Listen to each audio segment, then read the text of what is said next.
हम आपको पहले ये बता देते हैं कि हमारा जो डिपार्टमेंट है वो 2 भागों में डिवाइड है। एक पैथोलॉजी है, एक माइक्रोबायोलॉजी है। तो हम पहले पैथोलॉजी पढ़ते हैं। उसमें हम पहले ये जान लेते हैं कि कौन किसके फादर हैं। तो देखिए, पहला है father of pathology, Rudolf Virchow हैं। Father of histology Marie Francois Xaviers हैं। Father of microbiology Antonie von Leeuwenhoek हैं। Father of microscopy Zacharias Janssen हैं। फादर ऑफ साइटोपैथोलॉजी हो गया यहाँ पर, father of cytopathology George Papanicolaou हैं। चलिए नेक्स्ट स्लाइड की ओर पढ़ते हैं। Introduction of pathology. अब पैथोलॉजी का इंट्रोडक्शन देख लीजिए। The word pathology is derived from the two Greek words pathos and logos. So the meaning of pathos is suffering and the logos is study. मतलब कोई भी पेशेंट है वो disease या फिर डिजीज़, पैथोस हम सफरिंग बोल सकते हैं या फिर डिजीज़ बोल सकते हैं। हम अगर किसी भी डिजीज़ की स्टडी कर रहे हैं तो ये पैथोलॉजी के अंतर्गत आएगा। तो pathology is a study of structural biochemical and functional changes in cells tissues and organs that underlie disease. Pathology के अंतर्गत हम जो भी हमारे बॉडी में सेल्स हैं, टिश्यूज़ हैं या फिर कोई भी ऑर्गन है, उसमें किसी भी तरह की एबनॉर्मेलिटी आते हैं या फिर वो सेल्स या फिर ऑर्गन्स डिजीज़ के अंतर्गत आ रहे हैं, तो हम उन सेल्स, टिश्यूज़ और ऑर्गन्स की स्ट्रक्चरल, बायोकेमिकल और फंक्शनल जो उसमें चेंजेस हो रहे हैं उसकी स्टडी करेंगे। इसी को हम पैथोलॉजी कहते हैं। मतलब कोई भी बॉडी में एबनॉर्मलिटी हो, जैसे कैंसर वगैरह हो रहा है, तो फिर हम उन डिजीज़ का अगर स्टडी कर रहे हैं तो पैथोलॉजी के अंतर्गत आएगा। अब चलिए नेक्स्ट स्लाइड। The knowledge. इस स्लाइड में यही है कि कोई भी डॉक्टर हो या फिर प्रैक्टिशनर हो, कोई भी प्रैक्टिस कर रहा हो, तो उन सबको पैथोलॉजी के बारे में पता होना चाहिए या फिर ये बहुत ज़रूरी है उसको समझना, उसकी रिपोर्ट को समझना, जो भी फॉर्म दिया जा रहा है या फिर जो भी लैबोरेटरी रिपोर्ट्स हैं उन सबको समझना बहुत ज़रूरी है। कि जो भी रिपोर्ट निकाली जा रही है उसके रेंजेस क्या हैं, तो इन सबको समझना बहुत ज़रूरी है। तो इसीलिए कोई भी डॉक्टर हो या प्रैक्टिशनर हो उनको पैथोलॉजी के बारे में जानना बहुत ज़रूरी है। तो ये अब यहाँ से आपका इम्पोर्टेंट टर्मिनोलॉजी इन पैथोलॉजी। पैथोलॉजी में कौन कौन सी टर्मिनोलॉजी होती है आप ये जान लीजिए। सो द पेशेंट कौन होता है? Patient is a person affected by the disease. कोई भी पर्सन है वो डिजीज़ से इफ़ेक्टेड है, मतलब उससे डिजीज़ हुआ है, तो उसे हम अपनी टर्मिनोलॉजी में पेशेंट कहेंगे।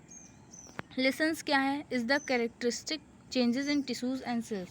हमारे टिश्यूज़ या फिर सेल्स में किसी भी तरह की चेंजेस आ रही हैं तो उसे हम लेसन्स कहते हैं अपनी टर्मिनोलॉजी में। मॉर्फोलॉजी क्या है? Morphology is the examination of diseased tissue. अब हम जैसे स्टार्टिंग में अगर सेल्स देखते हैं, कोई भी पर्टिकुलर सेल्स ले रहे हैं तो उसकी मॉर्फोलॉजी हम जब पढ़ते हैं तो उसमें सेल वॉल वगैरह कुछ भी होता है तो उसकी मॉर्फोलॉजी पढ़ना, तो यहाँ पर हम उधर सेल्स की मॉर्फोलॉजी पढ़ते हैं, यहाँ हम डिजीज टिश्यू हो या फिर सेल्स हो उसकी मॉर्फोलॉजी पढ़ेंगे कि उसमें क्या एबनॉर्मलिटी आई है, कौन सी डिजीज़ है। अब आता है aetiology is a cause of disease. ये डिजीज़ कैसे हुआ है, इसका कारण क्या है, उसे हम इटियोलॉजी बोलेंगे। अब पैथोजेनेसिस क्या है? Pathogenesis is the mechanism by which the disease is produce. ये एक ऐसा मैकेनिज्म है जिसके द्वारा डिजीज़ प्रोड्यूस होती है। फिजिकल साइन क्या है? Physical sign are the functional implications of the disease felt by patient. मतलब कोई भी पर्सन हमारे पास आ रहा है, वो हमारी लैंग्वेज में पेशेंट है, तो वो कोई भी हमको बता रहा है कि मुझे ये हुआ है, मतलब उससे किसी भी तरह का कुछ भी एबनॉर्मलिटी दिखता है अपनी बॉडी में तो आता है, हमें बताता है, उसी को हम फिज़िकल साइन कहते हैं। मतलब किसी भी तरह का पेन हुआ कि वो मुझे यहाँ पेन हो रहा है, वहाँ पेन हो रहा है, तो फिर उसको हम एक तरह से फिज़िकल साइन बोलेंगे कि कहाँ कहाँ वो पेशेंट हमें क्या बता रहा है। Earlier concept of disease, it was the outcome of curse or evil eyes of spirits. So the categories of pathology, अब हम देखेंगे पैथोलॉजी हमारा तो है, लेकिन इसे भी दो भागों में डिवाइड किया गया है। कितने हैं? दो, एक जनरल पैथोलॉजी, दूसरा systemic pathology. So the general pathology, general pathology deals with the general principles of disease. कोई भी डिज़ीज़ है उसके जनरल प्रिंसिपल, जैसे कि डिज़ीज़ में क्या आ गया, इन्फ्लेमेशंस है या फिर कैंसर है, एजिंग है, ये जनरल प्रिंसिपल, इसका हम जनरल प्रिंसिपल पढ़ते हैं जनरल पैथोलॉजी के अंतर्गत। सिस्टमिक पैथोलॉजी क्या है? Study of disease pertaining to the specific organ and body system. जैसे हमारे एक पर्टिकुलर सिस्टम हो गया, जैसे स्टडी ऑफ डिजीज़ मतलब इसमें किसी पर्टिकुलर सिस्टम के बारे में हम पढ़ेंगे, जैसे डाइजेस्टिव सिस्टम हो गया, ऐसे ही या फिर कोई ऑर्गन हो गया, तो उन सब की स्टडी किया जाता है इसमें। It is further divided into following branches. तो अब हम देखते हैं इसमें कौन कौन से ब्रांचेस हैं। जब हम DMLT कर रहे हैं तो हमको ये पता होना चाहिए हमारे यहाँ कितनी लैबें हैं या फिर कितनी लैब्स हैं जिसमें हमारी पोस्टिंग या फिर हमको ट्रेनिंग मिलेगी, वो भी देख लेते हैं। Sub division of pathology. So the पहले आता है हिस्टोपैथोलॉजी।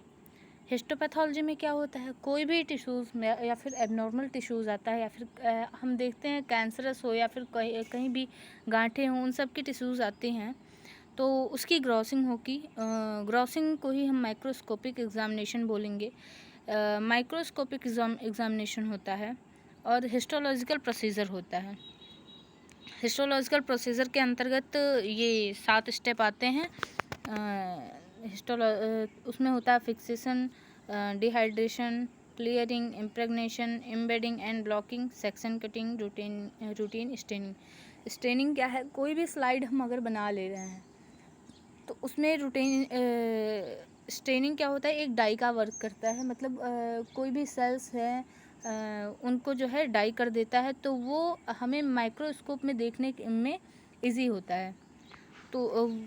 तो इसलिए रूटीन स्टेनिंग करते हैं। रूटीन स्टेनिंग में क्या होता है? हिस्टोलॉजिकल प्रोसीजर में H&A स्टेनिंग। H&A स्टेनिंग मतलब हेमेटोक्सिलिन एंड इयोसिन, इसका फुल फॉर्म है।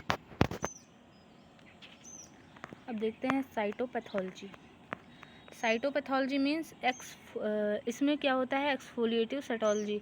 अगर एक्सफोलिएटिव का मीनिंग आपको देखें तो एक तरह से होता है सेपरेशन, मतलब अलग होना, छूटना, टूटना, ऐसा कुछ। तो एप्लीकेशंस देख लेते हैं क्या होता है। एप्लीकेशंस ऑफ एक्सफोलिएटिव साइटोलॉजी का। Exfoliative cytology is applied in diagnosis of following.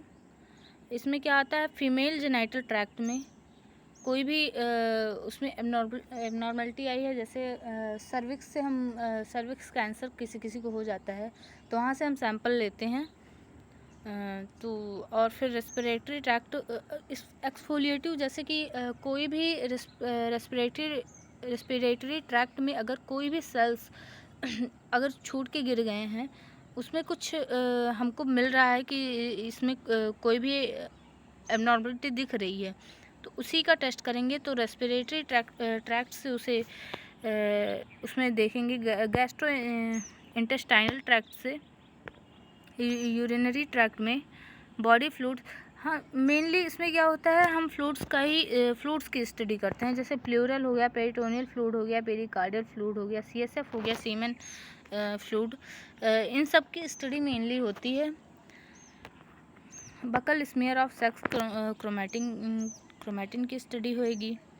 और दूसरा साइटोलॉजी के अंतर्गत क्या गया? FNAC, fine needle aspiration cytology. इसका एप्लीकेशन क्या है?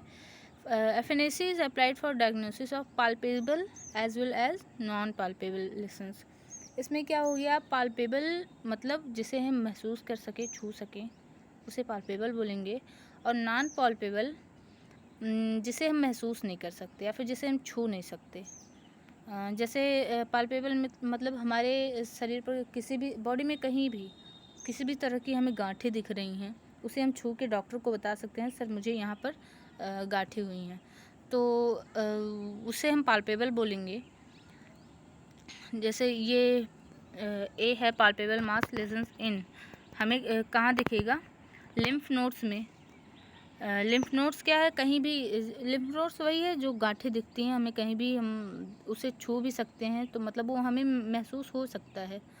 और ब्रेस्ट हो गया, ब्रेस्ट में, थायराइड में, सेलेवरी ग्लैंड्स में, सॉफ्ट टिश्यू मासेस भी मिल सकते हैं बोन्स में।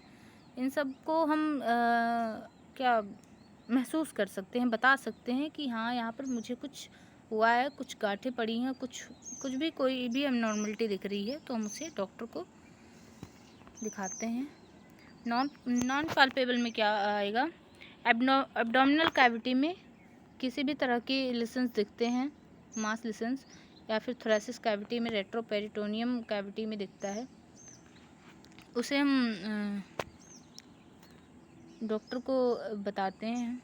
अब स्टेनिंग कौन कौन से, अगर हम कोई भी स्मीयर बना रहे हैं, मतलब स्लाइड बना रहे हैं किसी भी फ्लूइड का, तो उसकी स्टेनिंग की जाती है। उसमें स्टेनिंग में कौन कौन सी स्टेनिंग आती है? जैसे H E staining, haematoxylin and eosin staining, Pap staining आती है। पैप का फुल फॉर्म पैपा निकोलाउ, आपने अभी पढ़ा, father of cytopathology, Papanicolaou. Romanowsky stain, और फिर रोमानोव्स्की स्टेन के अंतर्गत इतने सारे स्टेन आते हैं। लीसमैन स्टेन, जीम्सा स्टेन, एमजीजी, मेग्रोनॉल जीम्सा स्टेन। अब हमारा आता है केमिकल पैथोलॉजी, ये इम्पोर्टेंट है। इसमें हम बायोकेमिकल ब्लड में जो भी हमारे बायोकेमिकल जैव रासायनिक पदार्थ हैं, मतलब इसमें क्या होता है, हम बायोकेमिकल टेस्ट करते हैं, वो चाहे ब्लड का हो, यूरिन का हो, शुगर का हो, हार्मोन्स का हो, इन सब का हम केमिकली टेस्ट करते हैं। न्यूरोपैथोलॉजी में इसमें भी हमारा हिस्टोलॉजिकल प्रोसीजर होता है, एफएनएसी प्रोसीजर होता है। आपने एफएनएसी देखा, साइटोलॉजी में भी होता है, हिस्टोलॉजी में भी क्या हिस्टोलॉजिकल प्रोसीजर होता है। तो ये चीज़ें न्यूरोपैथोलॉजी में भी होती हैं, क्योंकि यहाँ भी जो है कैंसरस सेल्स आते रहते हैं, टिश्यूज़ आते हैं। अब एलएल लैब देख रहे हैं। एलएल का फुल फॉर्म क्या हो गया? Lymphoma leukaemia lab. तो लिम्फोमा इन एलएल लैब में क्या होता है? Analysis of manual LL count. इसमें मैनुअली हम एलएल काउंट करते हैं, जितने भी, जैसे हमारा डिफ्रेंशिएट क्या ल्यूकोसाइट काउंट होता है, टीएलसी डीएलसी होता है, इन सब की स्टडी होती है यहाँ पर, इन सब का काउंट होता है। ब्लड स्मीयर बनता है, रेटिकुलोसाइट काउंट होता है। रेटिकुलोसाइट क्या है? इमेच्योर रेड ब्लड सेल्स, मतलब रेड ब्लड सेल्स मेच्योर होने के पहले की जो कंडीशन होती है, पहले तो उसे इमेच्योर बोलेंगे, तो उसको हम टर्म देते हैं रेटिकुलोसाइट। एचबी एस्टिमेशन होता है, बोन मैरो एग्जामिनेशन भी होता है। अब हीमेटोलॉजी लैब है, इसमें ये भी बहुत इम्पॉर्टेंट है। Deals with the disease of blood and blood related component, मतलब ब्लड्स में हमारे जितने भी कंपोनेंट्स हैं उन सब से रिलेटेड होता है, उन सब की स्टडी होती है, उन सब का टेस्ट होता है हीमेटोलॉजी में। जैसे कि हो गया सीबीसी काउंट, सीबीसी मतलब कंप्लीट ब्लड काउंट। ईएसआर हो गया, एरिथ्रोसाइट सेडिमेंटेशन रेट। पीसीवी हो गया, पैक्ड सेल वॉल्यूम, इसका फुल फॉर्म होएगा। ब्लड ग्रुप होता है, कोम्स टेस्ट होता है, सिकल सेल टेस्ट होता है। सिकल सेल टेस्ट मतलब जब हमारी आरबीसी जो है सिकल टाइप के, मतलब हंसियाकार में हो जाती है। यूरिन का भी टेस्ट होएगा, सीमेन एनालिसिस भी होती है हेमाटोलॉजी में।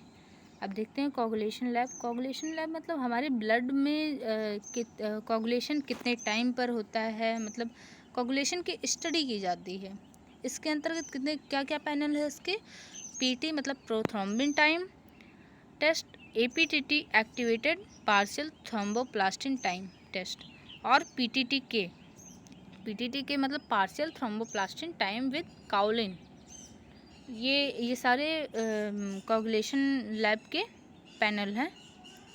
अब आता है ओपीडी लैब। ओपीडी मतलब आउट पेशेंट डिपार्टमेंट।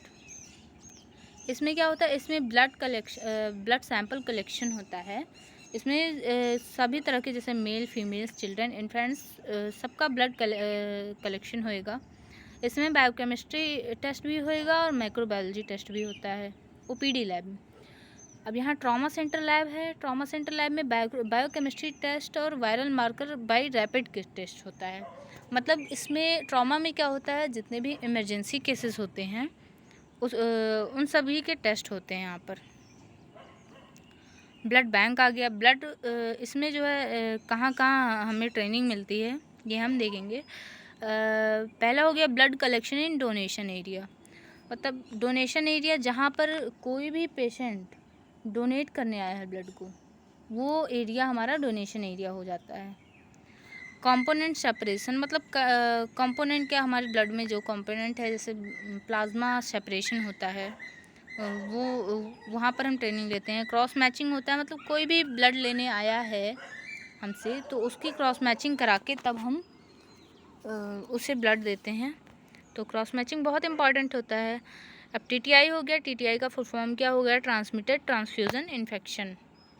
इसमें जो है वायरल मार्कर होता है, जैसे HIV, HCV वगैरह। मलेरिया टेस्ट भी होता है यहाँ पर, और HB टेस्ट होता है, हीमोग्लोबिन टेस्ट भी होता है, ब्लड ग्रुपिंग भी होती है, स्लाइड और ट्यूब दोनों मेथड से। अब हमारा दूसरा डिपार्टमेंट आता है माइक्रोबायोलॉजी। ये भी बहुत इम्पोर्टेंट है। अब इसमें मीडिया लैब आ गया। There are many types of media which is prepared in this lab for growing bacteria. जैसे कि इसमें बैक्टीरिया को ग्रो कराया जाता है। मीडिया बनाने कई तरह के मीडिया बनते हैं, जैसे कि ब्लड एगार बन गया, MHA एगार हो गया, चॉकलेट एगार हो गया, मैकोंकी एगार हो गया, न्यूट्रिएंट एगार एक्सेट्रा। और फिर बैक्टीरियोलॉजी लैब आएगा। AST यानी एंटीबायोटिक सेंसिटिविटी टेस्ट होता है। कल्चर ऑफ बैक्टीरिया का कल्चर भी होता है। अब इसमें कौन कौन सा कल्चर, किस किस चीज़ों का कल्चर किया जाता है। ब्लड का होता है, पस का होता है, यूरिन का होता है, CSF का होता है। अब हो गया सेरोलॉजी लैब। इसमें एनालिसिस ऑफ टाइफाइड के एनालिसिस करेंगे। विडाल टेस्ट होएगा यहाँ पर। VDRL यानी venereal disease of research laboratory test होएगा। ASO टेस्ट होता है। ASO का फुल फॉर्म क्या हो गया, anti streptolysin O test. CRP हो गया, C reactive protein test, brucella test etcetera. ये आपको सेरोलॉजी लैब में मिलेगा, सारे टेस्ट मिलेंगे। पैरासाइटोलॉजी लैब हो गया। पैरासाइटोलॉजी में क्या होता है, मेरे मतलब जितने भी मतलब जैसे पैरासाइट्स होते हैं उनका टेस्ट होता है। अब पैरासाइट्स में मलेरिया हो गया। मलेरिया टेस्ट होता है। स्मेयर प्रिपरेशन, इसका देखिए जब हमारी स्लाइड पर हम स्मेयर बनाएंगे तो स्मेयर दो तरीके का होगा, एक थिन स्मेयर बनता है, एक थिक स्मेयर बनता है। तो जो मलेरिया का स्मेयर बनाया जाता है वो थिक स्मेयर बनाया जाता है। स्मेयर प्रिपरेशन करेंगे। Rapid test by optimal kit करेंगे। और स्टूल टेस्ट होता है पैरासाइटोलॉजी में। अब माइकोलॉजी लैब हो गया। इसमें फंगस टेस्ट होते हैं, जो भी हमारे मतलब स्किन डिजीज़ हो गया, इसमें किसी भी तरह का फंगस हो गया हमारे में स्किन पर, तो उसका टेस्ट हम करेंगे माइकोलॉजी डबल लैब में। HIV लैब क्या हो गया। HIV लैब में हम क्या करेंगे, HIV का पहले हम फुल फॉर्म जान लेते हैं, human immunodeficiency virus. HIV test by ELISA. अब एलाइजा का फुल फॉर्म क्या हो गया, enzyme linked immunosorbent assay. HIV हो चाहे HCV हो, HB SAG हो, इन सब का टेस्ट एलाइजा टेस्ट के थ्रू होएगा। HCV क्या, हेपेटाइटिस C हो गया। HB हेपेटाइटिस B वायरस हो गया। TB लैब हो गया। TB लैब में क्या होता है, माइकोबैक्टीरियम ट्यूबरकुलोसिस का टेस्ट करते हैं। अब TB लैब में कौन सा, स्प्यूटम टेस्ट हो गया। स्प्यूटम का टेस्ट करेंगे और फिर CB नाट है, इसका फुल फॉर्म जान लीजिए आप लोग।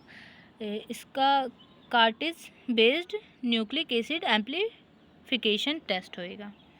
और AFB क्या हो गया? AFB इम्पॉर्टेंट होता है, ये acid fast bacilli for TB diagnosis हो गया।